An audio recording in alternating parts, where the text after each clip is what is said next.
This community update was brought to you by U Radio. In Winnipeg's Spence neighborhood, a broken toaster or a stuck zipper might be all it takes to bring neighbors together. A monthly event called the Repair Café is giving new life to everyday items and strengthening community ties along the way. Hosted by the Spence Neighbourhood Association, the Repair Café runs once a month, pairing people with broken items from bikes and small appliances to clothes and tools, with volunteers ready to help. We've had a really great turnout in terms of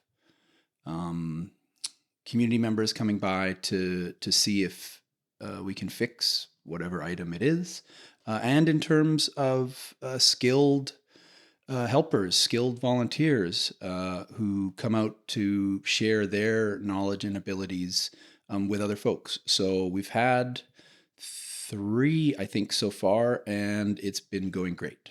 That was Stephen Kirk, the Environment and Open Spaces Coordinator with the Spence Neighbourhood Association.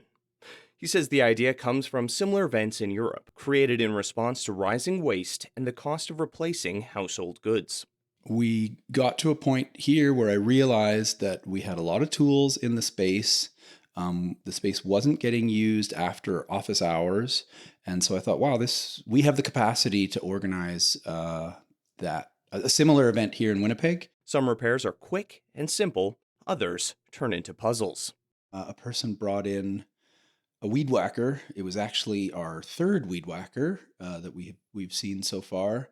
And the thing that made it interesting was that the spool of weed whacking thread, whatever you call that, was halfway up the handle as opposed to being right next to the motor as they normally are. So I get that this is pretty niche, but no one had ever seen anything like it.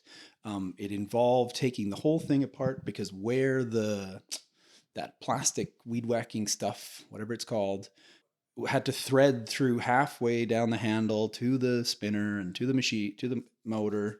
And so we had to take the whole thing apart. We were able to fix it, which is always good. Not every item can be saved. A massive 1970s microwave proved too much, but even failed repairs offer lessons about how things are made and how they break. For many low-income families, affordability is a big reason for coming out. If you can fix something, you don't have to buy a new one. So we are located and work in and with a low-income neighborhood. So I do think that is one motivator for people. And I think another motivator is a desire not to create waste, a desire to, if I can fix this, then I don't have to throw it in the landfill. I can keep using it.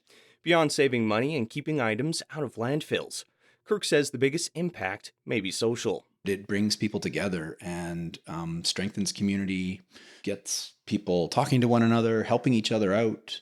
I consider this, mutual aid in action, that we can help each other to improve the quality of our lives. Kirk hopes the Repair Café model will spread across Winnipeg, much like the city's long-running community bike shops. For now, the Spence Repair Café continues on the 2nd Wednesday of each month, quietly fixing broken things and building stronger connections at the same time. You're listening to U Radio, where diverse voices connect. Stay tuned for more stories and insights that matter. With U Multicultural and the Local Journalism Initiative, I'm Ryan Funk.